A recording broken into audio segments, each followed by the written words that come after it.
Queridos irmãos, muito boa noite.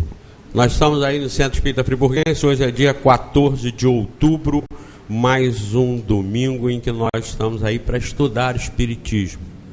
Nenhuma novidade assim de outro planeta, nem tratando de problemas que vocês não conheçam. Quando eu entrei, nós estávamos conversando lá atrás e o Renato me contou um caso que é muito comum acontecer. Eu tive aqui também uma dessas reuniões. Quando terminou, veio um senhor que até é médico, veio falar comigo. Olha, o tempo todo que você falou para mim. E você não me conhece, não sabe os meus problemas. Eu falei, mas eu falei para você como falei para mim também. Porque o que o Espiritismo passa é o toque e a mexida em cada um de nós, que somos todos mais ou menos iguais. Nós podemos nos considerar farinha do mesmo saco. Se não fôssemos, nós não estaríamos neste planeta, nós estaríamos em outros. Por isso que quando as mensagens tocam com a racionalidade, a inteligência e o bom senso da doutrina espírita, elas tocam porque foram feitas para criaturas como nós, ainda imperfeitas, que estamos com esses problemas mais ou menos familiares. Se a gente, sem que um saiba quais são os problemas do outro, se a gente escrevesse todos eles, cada um escrevesse os seus, e depois a gente juntasse para confrontar, os problemas iam ser idênticos de todos. Só que uns têm às vezes mais um do que outro, outro tem mais um pouco outro do que outro, mas no total, dificilmente os problemas relacionados seriam assim, num grupo de 100, seriam assim, poxa, esse aqui só foi relacionado 3 vezes. Nada. Um grupo de 100, todos vão ser relacionados em torno de 90 vezes. Porque são os problemas comuns. Porque nós, o que o Espiritismo nos ensina a fazer, é nós assumirmos as nossas dificuldades, os nossos defeitos, as nossas inferioridades, para não passarmos a vida querendo dar a impressão que nós somos São Francisco de Assis, Irmã Dulce, Teresa de Calcutá, Teresa por acaso, né? Teresa de Calcutá. Não é de Calcutá. Não é nada disso. Não é nada. Tem gente até que emagrece para ficar parecido com Gandhi, para dar a impressão que é uma supremacia, sublimado de espírito. Parece com Mahatma Gandhi. Olha como ele é magro. Parou de comer carne, chega a estar meio azulado. Bobagem. Não percamos tempo com isso. Nós temos que primeiramente chegarmos a nós. Bom, quem eu sou? O que eu estou querendo? Querendo paz, querendo felicidade, tranquilidade. Muito bem. Você tem que trabalhar você para isso. E não os outros que estão em volta de você para fazer o que você quer. Tem pessoas que se acham o centro do universo.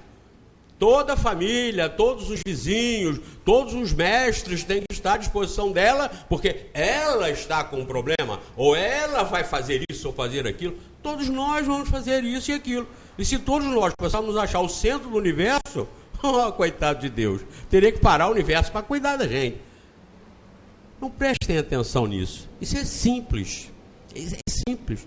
O Espiritismo consegue nos tocar e nos mudar pela simplicidade com que apresenta Deus, a criação e a vida, que nós estamos aí para enfrentar. É muito legal, isso é muito bacana. O Espiritismo vale a pena ser conhecido, sem fantasias, sem cópias de igrejas para justificar que você deva fazer isso ou não deva fazer aquilo, sem nada disso. É simplesmente você se entender e entender Deus. É aquilo que eu sempre digo, coloquem-se no lugar de Deus e vejam no lugar de Deus se vocês não fariam como o Espiritismo ensina. Fariam, vocês vão ver que vocês fariam, porque é justo, é lógico, é sensato.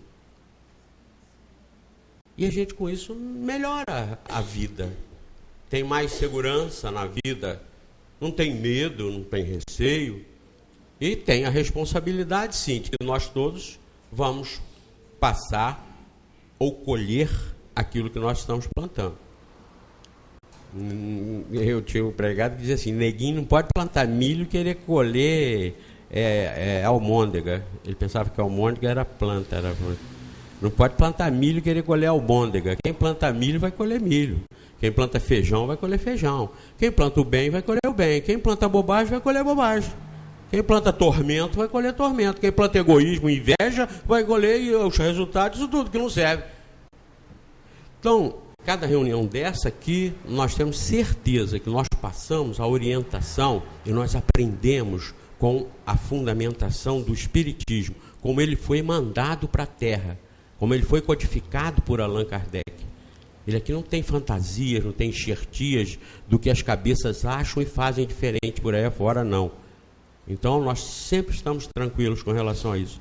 Se domingo que vem nenhum de vocês resolver vir mais ao centro, simplesmente nós vamos ficar tranquilos que tudo que vocês ouviram aqui, nós garantimos e assinamos embaixo. É isso, porque foi isso que os Espíritos disseram para a gente. Então, nós temos certeza que os efeitos sobre vocês, como sobre nós, serão sempre positivos. Não adianta querer se enganar. Tem muita gente, às vezes, que aqui não concorda e vai embora. Passado uns tempos, a pessoa, vem um, dali a pouco vem outro, tal, porque fala, realmente, não é porque nós somos melhores do que os outros, é porque nós aqui temos esse escrúpulo e esse critério.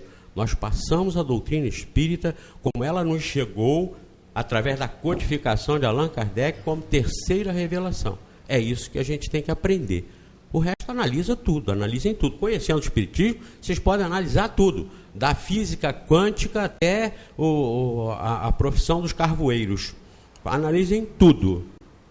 Agora, com conhecimento, isso aqui dá uma fundamentação que realmente a gente não tem na vida, não tem problema. Não, nós não temos problema. Tudo que esteja acontecendo com a gente, por pior que seja, é mais uma das provas que nós estamos precisando. E se está acontecendo com você mais dolorido do que com o outro, é porque você está precisando mais. Ou você não acredita em Deus. Tenha fé em Deus. Saiba de que Deus é justo. Ninguém está passando por problemas que não mereça. Senão seria injustiça dele. Logo, se nós temos problemas, nós temos que enfrentar e resolver os nossos problemas. Que aí nós estamos ganhando na frente a compensação da paz, da felicidade, da alegria que nós viemos buscar aqui. E com tudo isso feito como prévia, com a assistência dos bons espíritos e com a proteção e a permissão de Deus, nós vamos iniciar a nossa palestra com Tereza Cristina. Boa noite a todos. Eu estava comentando com o Zé Manel que cada palestra que eu venho é como se fosse sempre a primeira. Tá? Umas 2 horas antes, eu já comentei isso várias vezes aqui. Me dá taquicardia, eu começo a ficar com E ela é médica, hein? Mas ela aí toma um remédio, sabe? Eu, se tiver, morro. Agora ela não morre, por isso que ela está aí. Não, mas não é brincadeira. Eu entro em prece, eu acho que vai dar tudo errado, tá? E começo a pensar. E hoje eu estava analisando tudo isso que acontece comigo e eu pensei o seguinte, bem, eu venho com boa vontade, eu podia estar em casa, eu podia estar fazendo uma série de outras coisas. Se eu falar besteira, tá? A gente sabe que o centro é uma casa aberta. Eu vou ser questionada, tem como a pessoa falar, mas ela falou isso, falou aquilo, eu não estou aqui como dona da verdade. A gente estuda, a gente tenta transmitir aquilo que a gente aprendeu para vocês, mas eu não sou dona da verdade. A doutrina espírita não quer ser dona da verdade. E aí você vai se acalmando um pouquinho mais, fala, não, vai dar tudo certo. Outra coisa que eu sempre questiono, eu falo, meu Deus, a palestra, porque hoje, inclusive, a palestra que eu ia fazer, eu perdi no computador. Eu falei, ai meu Deus, e procurei, não achei, aí tive que elaborar uma outra, mas eu falei, mas ela está lá, sumir, ela não sumiu, eu vou achar, e uma outra oportunidade a gente faz. E a gente fica sempre questionando assim, será que vai dar para falar o tempo? Aí o Zé estava falando, eu estava pensando, gente, não interessa. Ainda que eu fale 15 minutos, mas se eu conseguir transmitir aquilo que eu me propus, é o suficiente, não tem que ter tempo marcado, não tem que ter, vou falar meia hora, vou falar 40 minutos, vou falar 1 hora. O importante é eu transmitir aquilo que vai no meu coração, no meu espírito, aquilo que eu aprendi através da codificação. E essa palestra eu procurei elaborar depois que eu uni um textozinho do Chico Buarque, que ele fala de solidão, um texto bem pequenininho, e eu comecei a pensar o que faz as pessoas se sentirem sós. O que faz uma pessoa se sentir tão só na vida que acaba levando a transtornos depressivos graves? Muitos começam a cogitar tirar a própria vida, o suicídio. Falei, gente, o que pode fazer uma pessoa chegar a esse ponto de se sentir tão só? Se nós sabemos, nós que estudamos a doutrina espírita, que somos espíritos que abrigamos um corpo e que estamos sempre acompanhados. Estamos acompanhados daqueles espíritos que torcem para que essa encarnação da gente dê certo. Estamos acompanhados por espíritos que não nos querem bem. Aí vem a questão da sintonia, que devemos nos manter vigilantes, que devemos orar, que devemos sempre pedir a Deus que nos mantenha com o pensamento e com a ação no bem, para que nos mantenhamos em sintonia com os bons espíritos, para que eles possam ficar buzinando nos nossos ouvidos atitudes que devemos tomar, já com base naquilo que aprendemos através da codificação. E aí eu fui procurar no Livro dos Espíritos uma das coisas que eu acho, uma opinião pessoal, que faz com que o indivíduo se sinta muito só, que é exatamente a questão do materialismo. Aquele indivíduo que não vê nada além do que está acontecendo aqui. Aquele indivíduo que acha que estamos aqui por um período de tempo tabelado, que vamos viver somente o que está acontecendo nessa vida e que a morte é o fim de tudo. Eu pensei comigo mesmo, e isso deve deixar uma pessoa se sentir muito só. Porque você achar que Deus nos criou esse mundo maravilhoso, essa natureza perfeita, tá? Esse corpo que é uma máquina absolutamente perfeita, a gente pensar que tudo isso foi criado para ter um tempo limitado de vida, sem porquê, sem para quê, isso deve trazer uma solidão muito grande à pessoa. E aí, onde se fala no Livro dos Espíritos de materialismo, na questão número 147, Kardec pergunta: por que os anatomistas, os fisiologistas e, em geral, os que se aprofundam nas ciências naturais são geralmente levados ao materialismo? E a resposta: o fisiologista refere tudo ao que vê. Orgulho dos homens que tudo creem saber, não admitindo que alguma coisa possa ultrapassar o seu entendimento.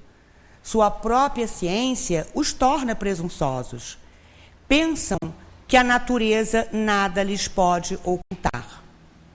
Ou seja, o homem encarnado, o espírito encarnado, ele se sente tão orgulhoso, tão senhor de todas as coisas, que ele não consegue acreditar que existe uma força maior, uma força superior, que deu a ele a inteligência que faz com que ele pesquise, a inteligência que faz com que ele trabalhe dentro das ciências, exatamente para desenvolver projetos, para desenvolver trabalhos que vão levar, trazer um bem para a humanidade. Ele acredita que aquela inteligência que ele recebeu para desenvolver serviços, medicamentos, para pesquisas, aquilo é um dom dele, que ele é o senhor de tudo, e não acredita que ele pode perder aquilo a qualquer momento. Nós que estudamos a doutrina espírita, sabemos que nós somos apenas, tudo isso que nós recebemos é em usufruto. Nós usufruímos de coisas nessa encarnação. Nessa encarnação recebemos inteligência, nessa encarnação recebemos corpos saudáveis, nessa encarnação recebemos qualidades morais que fomos conquistando em encarnações anteriores. Tudo é uma bagagem que nós viemos conquistando encarnação após encarnação. Mas essas pessoas que não creem em Deus, que se acham senhor da razão, eles não acreditam nisso que nós acreditamos. Acreditam pelo contrário, que se são tão inteligentes, que se existem pessoas com intelecto tão inferiores a eles, é porque eles são privilegiados. Eles receberam uma força mental, uma força intelectual que é deles. E isso acaba levando a pessoa a ser tão orgulhosa, tão voltada para si, tão voltada para os seus problemas, que ele esquece de questionar como aquilo lhe foi dado. Eu conheço pessoas que são intelectualmente bem desenvolvidas e que falam em Deus. Pelo menos eles creem em um Deus que nós não conseguimos entender. Porque eles até falam em Deus, mas eles falam num Deus que escolhe quem vai ser mais privilegiado e quem vai ser menos privilegiado. E isso, para a doutrina espírita, é impossível. Nós entendemos que os privilégios, entre aspas, que recebemos, foram conquistas de outras encarnações. Nós entendemos que as dores por que passamos hoje são as dores que plantamos em outras encarnações. Como o Zé Manel falou no início, colhemos aquilo que plantamos. Não vamos querer plantar milho e colher almôndegas. Não vamos conseguir. Na pergunta 148, Kardec questiona: não é estranho que o materialismo seja uma consequência de estudos que deveriam, ao contrário, mostrar ao homem a superioridade da inteligência que governa o mundo? Deve-se concluir que esses estudos são perigosos? E a resposta: não é verdade que o materialismo seja uma consequência desses estudos. É o homem que tira uma falsa consequência, pois ele pode abusar de tudo, mesmo das melhores coisas. O nada, aliás, os apavora mais do que eles se permitem aparentar. E os espíritos fortes são quase sempre mais fanfarrões do que valentes. Essas pessoas que creem tanto no mundo material, que acreditam que no final dos tempos, no final do seu tempo pessoal, a vida vai acabar e não vai existir mais nada, na realidade, eles devem conviver com o medo o tempo todo.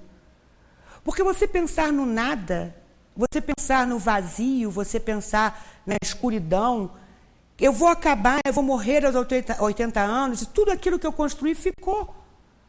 Tá? Deve dar uma angústia, um vazio muito grande.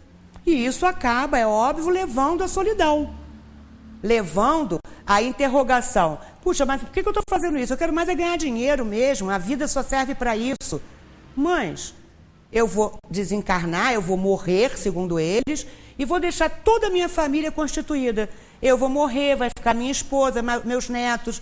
Eu não vou curtir a vida dos meus netos, eu não vou ter mais convivência com a minha esposa, e aquilo vai ficar lá. Eu lembro de uma vez que eu conversei com uma senhora que era testemunha de Jeová, e ela tinha perdido um ente querido, que era filho dela. E eu não sabia como consolar, porque a gente procura estudar um pouquinho das outras religiões, a gente procura entender, mas realmente os testemunhos de Jeová, eu nunca assim, tentei me aprimorar no que eles entendiam, porque a questão, eu como médica, a questão de não poder receber sangue para salvar vidas já é uma coisa assim, para mim, tão limitada, que eu nunca procurei assim, aprofundar o que eles achavam sobre Deus, sobre quem era Deus, sobre o mecanismo da vida. Mas ela estava tão desesperada com a perda desse filho que eu questionei a ela: o que a senhora entende por morte? O que a senhora entende assim que a pessoa acontece com a pessoa depois que morre? E ela me respondeu o seguinte: nós voltamos para a consciência do Senhor, né, a consciência de Jeová. Eu falei: o que é voltar para a consciência? Tentando entender melhor um pouco daquilo, né? Ela falou: não, na realidade nós saímos do pensamento do Senhor e voltamos para lá. Da mesma forma que eu não tinha entendido a primeira explicação, a segunda foi pior ainda, né? Aí eu falei: mas aonde fica essa consciência do Senhor? A gente desaparece? É como se a gente desaparecesse. Nós somos apenas frutos do pensamento do Senhor. Quando morremos, voltamos para lá e acabou. Isso deve dar um vazio, uma tristeza, né? Você não imaginar que vai encontrar com os entes queridos depois, né? Que você não vai mais ter contato com aqueles que te foram tão queridos, com aqueles que você cuidou, com aqueles que você amou. Esse filho dessa senhora tinha uma deficiência mental importante, ela cuidou daquele ser até 50 e poucos anos. Ele se vai e ela nunca mais vai ter nenhum contato com ele. Graças a Deus, nós acreditamos no processo reencarnatório. Sabemos que pode demorar a termos contato com esse espírito, mas que vamos ter. Sabemos que já tivemos contato com outros espíritos que no momento podem não conviver com a gente, mas que estão ali torcendo para que a gente possa passar mais uma encarnação, levando o nosso espírito para o desenvolvimento, que é a nossa maior finalidade. E aí, alguns comentários se fazem depois desse questionamento, que é o seguinte: por uma aberração da inteligência, porque nós da doutrina espírita sempre falamos da fé raciocinada, que devemos raciocinar para entender o porquê da vida, o mecanismo da vida, para entender os propósitos de Deus, para entender por que estamos aqui. E existem pessoas extremamente inteligentes que, por mais que nós queiramos fazer com que elas entendam isso, elas se limitam e não querem entender. Pelo contrário, nós somos chamados de doidivanos. Quem prova? Ninguém nunca voltou aqui para contar. Mas nós acreditamos na comunicabilidade dos espíritos. Nós sabemos que muitos já voltaram aqui para contar, sim. Nós sabemos que toda essa codificação, toda essa doutrina que está aqui, foi ditada pelos espíritos. Nós já temos as provas que a vida não se extingue aqui. Mas eles comentam, por uma aberração da inteligência, há pessoas que não veem nos seres orgânicos nada mais que a ação da matéria, e a esta atribuem todos os nossos atos. Não veem no corpo humano senão a máquina elétrica. Não estudaram o mecanismo da vida senão no funcionamento dos órgãos. Viram-na extinguir-se muitas vezes pela ruptura de um fio, e nada mais perceberam além desse fio. Procuraram descobrir o que restava, e como não encontraram mais do que matéria inerte, não viram a alma escapar-se e nem puderam pegá-la. Concluíram que tudo estava nas propriedades da matéria e que, portanto, após a morte, o pensamento se reduz ao nada. Já pensou? A gente imaginar que tudo que a gente procura fazer, que tudo que a gente procura agir no bem, vai acabar em nada? E esse pensamento dá vazão a muitas pessoas cometerem atos ilícitos, atos imorais, atos amorais, porque eles pensam, não vai dar em nada, vai acabar tudo. Quando o meu corpo se extinguir, acabou. Não existe nada além. Só o vazio. E isso deve trazer realmente muita solidão, muita angústia. E as pessoas não conseguem se interrogar como nós que chegamos aqui, e geralmente pela dor, a maior de nós, não conseguem se interrogar perguntando: o que estamos fazendo aqui? Por que perdi aquele ente querido? Por que eu amava tanto meu filho? Por que ele morreu em tenra idade? Eu tinha tanta paixão pelo meu pai. Por que ele se foi tão jovem? Nós que começamos a fazer essas interrogações, que começamos a questionar o porquê de desigualdades sociais, que queremos saber por que existem pessoas com corpo são e outros com os corpos debilitados, nós chegamos até essa casa para conseguirmos explicações. E à medida que nós vamos entendendo um pouco mais a doutrina, à medida que nós vamos nos esclarecendo, nossa alma vai ficando mais leve. Porque a gente consegue exemplificar, a gente consegue colocar o porquê de estarmos aqui. A gente entende o mecanismo da vida. E aí essas angústias já não tomam mais conta do nosso ser. Porque a gente sabe que os percalços que a gente passa são necessários, são para o nosso crescimento. A gente sabe que as dores que nos afligem são para que nós possamos nos burilar mais, aprendermos a ser mais pacientes, mais tolerantes, aprendermos a ser mais caridosos, a sermos mais humildes, ou seja, a seguir os ensinamentos que o Cristo veio nos trazer. E que naquela ocasião nós não conseguíamos entender plenamente todo o tamanho do ensinamento que ele veio nos trazer. Felizmente, Essas ideias estão longe de ser generalizadas. Pode-se mesmo dizer que estão muito circunscritas, não constituindo mais do que opiniões individuais, porque em parte alguma foram erigidas em doutrina. O homem tem instintivamente a convicção de que tudo não se acaba para ele com a vida. Tem horror ao nada. É em vão que se obstina contra a ideia da vida futura. E quando chega o momento supremo, são poucos os que não perguntam o que deles vai ser, porque a ideia de deixar a vida para sempre tem qualquer coisa de pungente. É aquilo que a gente sempre comenta, às vezes até assim em família, né, que muitos ateus, no momento da morte, no momento do desencarne, começam a se questionar e pedem a Deus para não morrer. Ou pedem a Deus para apaziguar os seus sofrimentos. É aquela coisa, eu sou ateu graças a Deus. Eles são ateus, mas no momento da dor maior, no momento do grande sofrimento, eles buscam acreditar numa força superior que possa amenizar aquele sofrimento, que possa amenizar a angústia de estar se vendo partir para outra vida sem saber o que vem depois. A vantagem de se conhecer a doutrina é que conhecemos tudo isso muito antes do nosso desencarne. Temos nas nossas mãos, nós devemos obrar exatamente para quando chegar o momento do nosso desencarne, não nos sentirmos angustiados, pelo contrário, nos sentirmos em paz com a sensação de que fizemos o que tínhamos de fazer. Tentamos ao máximo deixar vícios, deixar defeitos para trás e adquirir qualidades. Esse é o nosso objetivo, essa é a nossa função nesse período em que estamos abrigando esse corpo.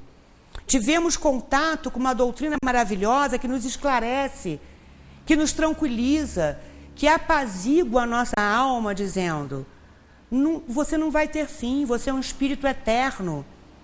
Você terá outras e outras oportunidades de se burilar. Já tivestes muitas? Já passastes por outros corpos? Já conviveis com outros espíritos? E no decorrer dessas encarnações, vens aos poucos se burilando, vens aos poucos se modificando, se transformando, até que chegastes aqui. E chegando aqui, temos que continuar o nosso trabalho. Temos que nos modificar dia após dia. Com isso, não estamos querendo dizer que, de repente, vamos nos transformar, como disse o Zé, em Madre Teresa de Calcutá. Ainda vai precisar muito trabalho para chegarmos ao que ela era. Ainda vai precisar muito trabalho para podermos nos tornar espíritos puros. Mas a doutrina vem nos consolar, vem apaziguar o nosso ser, dizendo: vai chegar lá. Se conseguires a cada dia se modificar um pouquinho, você vai chegar lá. Cada um vai ter o seu tempo de evolução. Eu não posso evoluir por meu filho ou por ninguém mais. Cada um é obreiro da sua próxima encarnação. Cada um é obreiro do seu retorno para casa, do seu retorno para o plano espiritual.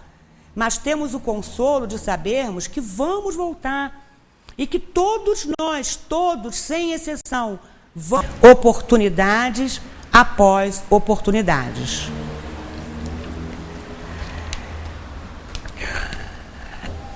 Uma existência futura, vaga e indefinida, nada tem que satisfaça o nosso amor do positivo. E é isso que para muitos engendra a dúvida. Está certo que tenhamos uma alma, mas o que é a nossa alma? Tem ela uma forma, alguma aparência? É um ser limitado ou indefinido? Dizem alguns que é um sopro de Deus, outros que é uma centelha, outros uma parte do grande todo, o princípio da vida e da inteligência. Mas o que é que tudo isso nos oferece? Que nos importa ter uma alma se depois da morte ela se confunde com a imensidade, como as gotas d'água no oceano. A perda da nossa individualidade não é para nós o mesmo que o nada? E isso nós entendemos através da doutrina, que não é a realidade. A nossa alma é o espírito encarnado. E ao desencarnar, esse espírito retoma toda a sua individualidade, com todo o conhecimento desta encarnação e das anteriores. Por isso falamos que nós vamos responder aos atos que a nossa consciência nos cobrar. Vamos nos recordar de tudo o que fizemos. Vamos nos recordar de coisas anteriores que fizemos e entender o nosso sofrimento na atual encarnação. E vamos entender tudo aquilo que nos propusemos fazer ao retornarmos e não fizemos. Por isso a gente sempre diz que o tempo urge. Não vamos deixar o tempo correr sem nos modificarmos, não. Vamos, ao final de cada dia, avalizarmos todo o nosso dia, o que fizemos, o que não fizemos, e procurar no dia seguinte corrigir nossos erros. Modificações pequenininhas, um pouquinho menos de egoísmo, um pouquinho menos de orgulho, um pouco mais de paciência, um pouco mais de tolerância, engolir um pouquinho mais de sapos, mas para não ofender o nosso irmão. Tudo isso são coisas pequenas, mas que vão nos transformando. E isso que é o importante no contar dos nossos dias.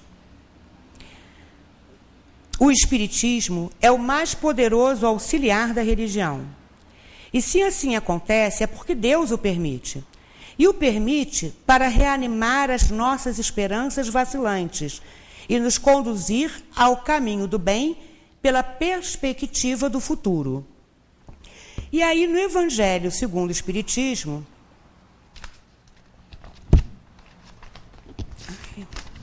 no capítulo 2, que trata do meu reino não é deste mundo, encontramos as seguintes palavras em João, capítulo 18, versículos 33 a 37. Tornou, pois, a entrar Pilatos no pretório e chamou a Jesus e disse-lhe: Tu és o rei dos judeus? Respondeu-lhe Jesus: O meu reino não é deste mundo. Se o meu reino fosse deste mundo, certo que os meus ministros haviam de pelejar para que eu não fosse entregue aos judeus. Mas por agora, o meu reino não é daqui. Disse-lhe então Pilatos: Logo, tu és rei? Respondeu Jesus: Tu o dizes que eu sou rei. Eu não nasci nem vim a este mundo, senão para dar testemunho da verdade. Todo aquele que é da verdade ouve a minha voz. Ele nos disse: Eu sou o caminho, a verdade e a vida. Ele nos trouxe os ensinamentos sobre parábolas, com palavras que naquela época eram necessárias para nós espíritos que estávamos encarnados naquela ocasião e que depois veio ser traduzida, veio ser explicada, exemplificada pelos espíritos. Por essas palavras, Jesus se refere claramente à vida futura, que ele apresenta em todas as circunstâncias como o fim a que se destina a humanidade e como devendo ser o objeto das principais preocupações do homem sobre a terra. Todas as suas máximas se referem a esse grande princípio. Sem a vida futura, com efeito, a maior parte dos seus preceitos de moral não teriam nenhuma razão de ser. É por isso que os que não creem na vida futura, pensando que ele apenas falava da vida presente, não o compreende ou as acham pueris.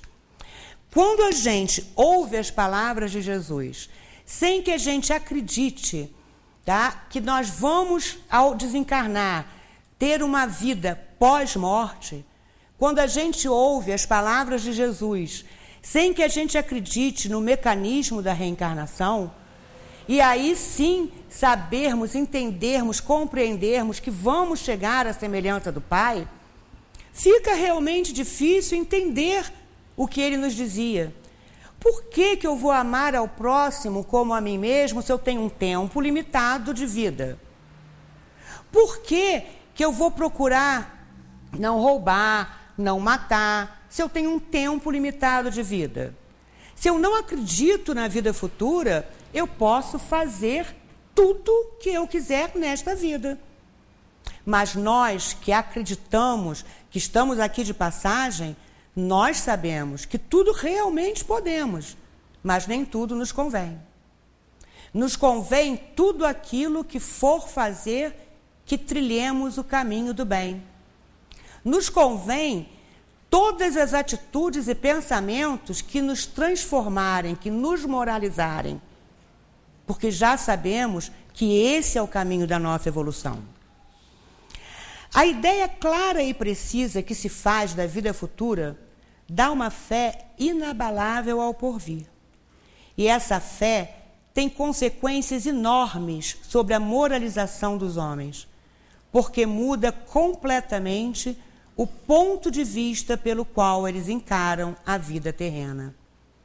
Se eu creio na reencarnação, se eu creio que o que eu planto eu vou colher, eu vou procurar não plantar o mal, porque eu quero colher o bem. Eu vou procurar me tornar mais humilde, porque eu quero retornar melhor para quando retornar para outro corpo. Eu vou procurar amar ao meu próximo, porque já entendi que ele é meu irmão mesmo. Todos nós somos filhos do mesmo Pai. Uns erram mais, outros erram menos, mas todos nós vamos ter as mesmas oportunidades. Então eu tenho que amar ao meu irmão. Temos que entender que nós somos uma grande família espiritual. Nós todos temos responsabilidades uns com os outros. Podemos estar convivendo com um vizinho, que é agora uma pessoa que seja muito implicante, que vive atazanando a nossa vida, e que em outra encarnação pode ter estado muito ligado a gente. Posso ter dívida com o seu Zé, posso ter dívida com o Zé Manel, posso ter dívida com a Ângela, a gente não sabe. A bênção que nós temos do esquecimento é exatamente para que possamos transformar ódio em amor. Se lembrássemos de tudo o que aconteceu antes, conseguiríamos trazer para cá, ao retornarmos para a matéria, rusgas, raiva, rancor. E aí não conseguiríamos resgatar, através do amor, o que fizemos àqueles que se tornaram nossos inimigos. Para aquele que se coloca pelo pensamento na vida espiritual, que é infinita, a vida corporal não é mais do que rápida passagem, uma breve permanência num país ingrato.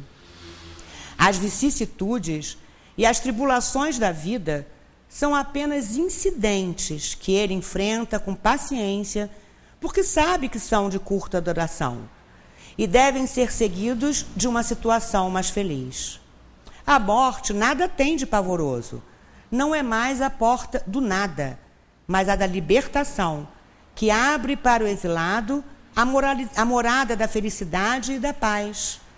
Nós sabemos, por mais que temamos o dia de chegar à morte, porque ser espírita também não significa, eu não tenho medo de morrer. Na hora H, todo mundo fala, eu não quero ainda não, me deixa ficar mais um pouquinho aqui. Mas temos a tranquilidade de saber que nosso espírito não está morrendo, vamos continuar a viver. Por mais que ainda estejamos no plano de evolução que estamos, apegados às coisas materiais, por mais que não queiramos deixar nossos entes queridos, nós já sabemos que não estamos indo para o nada, estamos voltando para casa, estamos saindo desse país ingrato, onde sofremos, onde tivemos que cumprir várias provas, onde tivemos que mostrar que aprendemos, que erramos em encarnações anteriores e burilamos melhor esse espírito agora, e estamos voltando para casa. E que nessa casa existem espíritos que nos amam muito, que conviveram conosco anteriormente e que estão esperando para nos abraçar. E mesmo aqueles que conviveram conosco agora, nessa encarnação, e que estão ansiosos por nossa chegada, desde que possamos encontrá-los. E para encontrá-los, temos que procurar retornar o melhor possível. para que possamos manter a mesma sintonia e possamos realmente abraçar aqueles que partiram antes de nós. Sabendo que se encontra numa condição temporária e não definitiva, ele encara as dificuldades da vida com mais indiferença, do que resulta uma calma de espírito que lhe abranda as amarguras. É o que algumas vezes eu ouço as pessoas dizendo que os espíritas gostam de sofrer. Ninguém gosta de sofrer. Nem espírita, nem ninguém. Ninguém gosta de sentir dor. Ninguém gosta de ter sofrimento na sua estada durante a vida. Só que nós entendemos que se estamos sofrendo, é porque estamos precisando passar por aquilo. Não estamos passando por nada, não somos vítimas de nada, não estamos passando por nada que não necessitamos passar. Não somos perfeitos, erramos muito nessa e em encarnações anteriores, mas pelo menos temos a noção de que temos que nos corrigir. Eu não posso ficar agindo fora da moral, porque eu vou ser punida pelos meus atos, pelo que eu fiz. E agora eu vou ler o texto do Chico, que na minha cabeça o Chico era até ateu. Chico Buarque, Francisco Buarque de Holanda. E ele escreve o seguinte: solidão. Solidão não é a falta de gente para conversar, namorar, passear ou fazer sexo. Isto é carência. Solidão não é o sentimento que experimentamos pela ausência de entes queridos que não podem mais voltar. Isto é saudade. Solidão não é o retiro voluntário que a gente se impõe às vezes para realinhar os pensamentos. Isto é equilíbrio. Solidão não é o claustro involuntário que o destino nos impõe compulsoriamente para que revejamos a nossa vida. Isto é um princípio da natureza. Solidão não é o vazio de gente ao nosso lado. Isto é circunstância. Solidão é muito mais do que isso. Solidão é quando nos perdemos de nós mesmos e procuramos em vão pela nossa alma. É quando nós nos afastamos daquilo que nós cremos. É quando nós percebemos que, apesar de entendermos e estudarmos a doutrina, entendermos o mecanismo da vida, entendermos por que estamos aqui, sabermos como devemos fazer para evoluir, percebemos que estamos agindo ao contrário do que está aqui.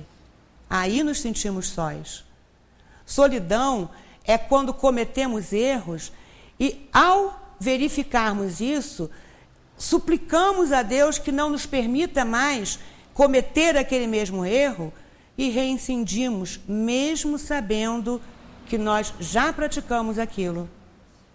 Então, vigiar e orar é uma coisa que devemos fazer todos os dias, a cada minuto, para que possamos, durante o maior tempo possível, trilhar o caminho do bem e nos transformarmos em espíritos melhores. Que Deus nos abençoe e muita paz para todos. É bom destacar esse detalhe de que espírita gosta de sentir dor, não é? Ela explicou muito bem e perfeitamente. Nós podemos tomar Tilenol, Novalgina. Tinha até um tal de Veramon, né? Quando a gente era criança, eu não sei se Veramon era para dor. Isso nem existe mais. Lembra de Veramon? Você é da época do Veramon? Tem vários aqui da minha época, Veramon. Então, os mais novos, quem tem menos de 40 anos, nunca ouviu falar, né? Nunca ouviu falar. Mas veja, nós não somos masoquistas, nós não estamos aí para sofrer. Não. Quando você tem problema, você procura um médico. Principalmente quando o problema, alguém diz para você, isso é encosto, isso é obsessão, nada. Vai ao médico primeiro e vê como está a sua saúde física. Quando nada mais resolve em termos de medicina, de ciência, Aí então é possível que seja uma influência espiritual, que é já um outro distúrbio, que aí você não consegue resolver com o remédio, mas consegue resolver com esclarecimento, que é o que o espiritismo faz. Vocês não vêm aqui para sair daqui, milagre, resolver o problema. Não. Então vem aqui para sair esclarecido. O milagre verdadeiro é aquele milagre da alma, é o milagre do esclarecimento. Esse aqui é um milagre valoroso. Eu às vezes vejo as igrejas fazendo um milagre, uma velhinha com 97 anos, aí curaram a dor nas costas dela. Daqui a 2, 3 anos ela morreu. Não sei para que tanto esforço, para que Deus fez uma interferência dessa naquele caso ali, para dali a 2, 3 anos ter morrido. Não faz sentido.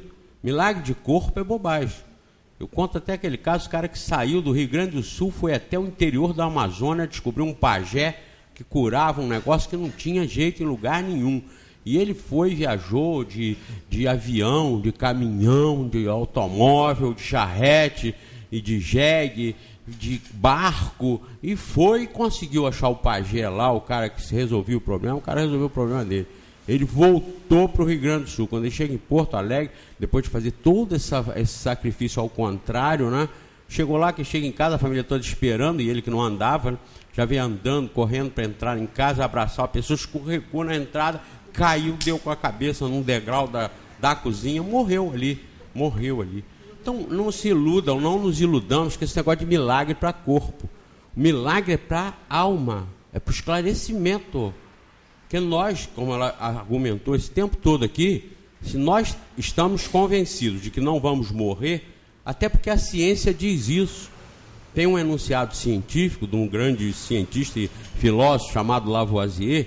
O terceiro enunciado da lei de Lavoisier diz o seguinte: na natureza nada se perde, nada se cria, mas tudo se transforma. Logo, do pano, do papel, do plástico, de tudo que não vai acabar e vai se transformar, nós, com muito mais razão, que somos capazes de fazer isso tudo, não iríamos acabar, nós vamos nos transformar, nós vamos trocar de estágio, trocar de dimensão. Então, se nós vamos trocar de dimensão, nós temos que estar certos da nossa continuidade. Esse é o grande milagre do esclarecimento. Por isso que Jesus disse lá: conhecereis a verdade e a verdade vos libertará. Todos concordam com isso. O erro está em você achar que a verdade é o que está aqui nesse livro. Como eu digo sempre no programa de televisão, pode ser, mas pode não ser. Quem vai destacar ou quem vai detectar se é ou não é verdade? O indivíduo, você, com a sua inteligência e com o seu sentimento. Se aqui está dizendo que vai para o inferno, você, peraí, mas por que para o inferno? Ah, porque errou, mas seu filho, que errou também, você não quer mandá-lo para um sofrimento eterno? Você pode dar um castigo nele, mas quer que ele se recupere. Então saiu do bom senso. Se saiu do bom senso, não pode ser de Deus. Aí você não pode aceitar, mesmo que esteja escrito aqui. Seja aqui no Livro dos Espíritos, seja na Bíblia, seja no Alcorão, onde quer que esteja escrito. Se não passar na análise da razão, da inteligência e do sentimento do seu coração, não é de Deus, você não pode aceitar como verdade. Então a verdade que Jesus disse que liberta é a verdade inegável, é a verdade incontestável, é a verdade que resiste em qualquer época da humanidade, que encara qualquer ciência, que encara qualquer questionamento. Essa é a verdade que liberta. Então esse é o grande milagre. O Espiritismo faz esse milagre, o milagre da eternidade, o milagre do teu coração, o milagre de você se conhecer. Não precisa ser espírita, mas vejam, vocês todos que estão aqui ouvindo isso, vão levar essa informação. Se amanhã vocês forem para uma igreja qualquer aí, acharem interessante e tal, forem para uma igreja, não tem problema, vocês continuam sendo vocês. Seus problemas não vão mudar porque você mudou de religião. Você vai continuar sendo você. Eu sempre disse isso para os nossos funcionários. Seja bom aqui, porque se você não for bom aqui, você não vai ser bom em lugar nenhum. Se eu tiver que te mandar embora porque você não foi bom, em qualquer lugar que você for falando mal de mim, eles lá com pouco tempo vão te mandar embora também, Porque vão ver que você não é bom. Não foi bom aqui, não foi bom lá e não vai ser bom em lugar nenhum. Então seja bom onde você esteja, onde nós estejamos, sejamos o melhor possível. Quem não é um bom varredor, não vai ser um bom gerente, não vai ser um bom dirigente, um bom comandante. Então o bom é uma questão de convencimento. Cada um tem que ser o melhor possível em tudo. E nunca eu soube que ninguém foi prejudicado por ser bom. Quando às vezes foi passado para trás, aos olhos do mundo, aos olhos do dinheiro, o cara pode ser julgado. Ele não foi bem sucedido. Mas eu volto a lembrar aqui dos 2 mendigos que acharam os 20 mil reais e devolveram. Quem ousa dizer que aquilo não foi o que eles deviam ter feito? Apesar de, como eu te repito, muita gente que a gente conhece, e quando se comenta, fala, eu não devolveria, pô, eu achei, foi achado não é roubado, e quem perdeu é relaxado. Então muita gente acha isso, encerra com essa colocação. Mas eles foram e devolveram, eles fizeram errado? Claro que não. E ao contrário, eles estão até com dificuldade de se adaptarem ao sistema que o mundo impõe para as pessoas serem normais, entre aspas, que é o sistema do camarada ter um lugar certinho para morar, andar assim, levantar tal hora e deitar tal hora, e não sei o que, ver a novela da tal hora, Isso é tudo um esquema que o mundo montou.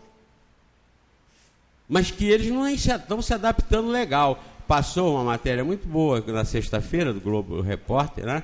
Em que mostrou como é que eles estão na vida agora, e entrevistaram a mulher, e ela disse que ela tem a maior dificuldade dela é levantar cedo. Porque quando eles são moradores de rua, não tem hora para levantar, não tem nada, mas vejam bem, mas conquistar um dom, uma virtude, ou um dom conquistado, porque dons não são dados por Deus, são conquistados por cada um, mas conquistar uma virtude que os engravatados, encastelados, ministrados ou presidenciados não conseguem.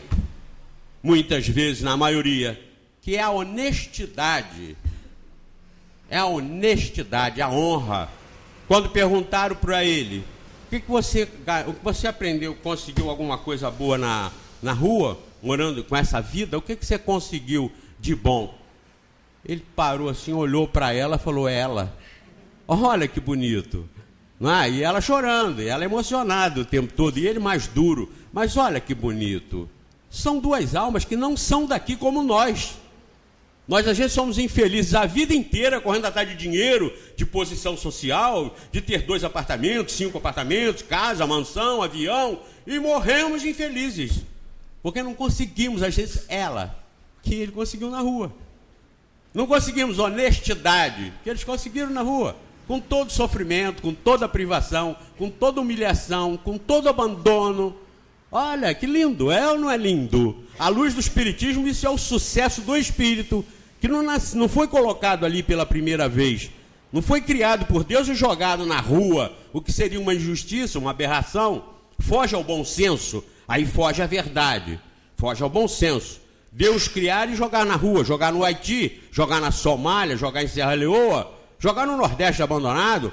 Viram também matéria recente aí, desses dias, que passou o pessoal andando 10 quilômetros, 20 quilômetros para pegar aquela água suja, cheia de ingredientes orgânicos e inorgânicos, aquela água barrenta, para beber aquilo, passar a filtrar no algodão com a garrafa PET ao contrário, aquele sofrimento todo. E eu sempre lembrando, e façam isso, observe o semblante daquela gente.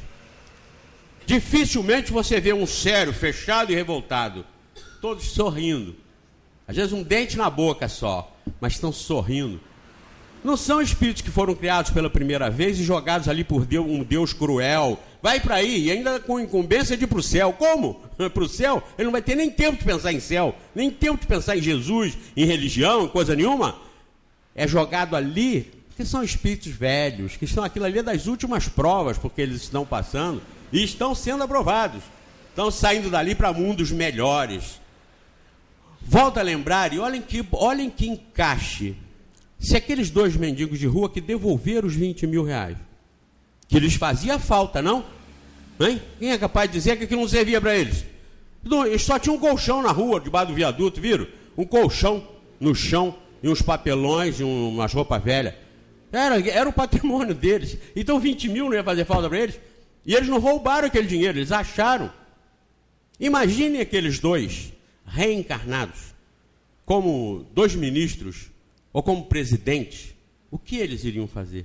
Eles iriam roubar o dinheiro da merenda escolar? Eles iriam roubar o dinheiro da saúde? Eles iriam fazer essa corrupção que nós vemos aí, os graúdos, os engravatados, os nobres fazendo? Claro que não. Então vocês já conseguiram aprová-los como espíritos superiores. É deles que o mundo precisa. Ou seja, é disso que nós precisamos como exemplo para fazer a mesma coisa, mesmo sem estar passando pela miséria e o sofrimento, porque eles estão passando. Analisem, pensem nisso. Não é religião que resolve o problema. Nós não estamos dizendo que se vocês não forem espíritas, estão todos condenados. Nada. Irmã Dulce não era espírita e olha que exemplo. Teresa de Calcutá, aquela xará dela, que ela falou também, olha que exemplo. Gandhi não era nem cristão, olha que exemplo. Martin Luther King não era católico, era um protestante, não era espírita. Olha cada exemplo. Nos mais diversos lugares, nas mais diversas religiões.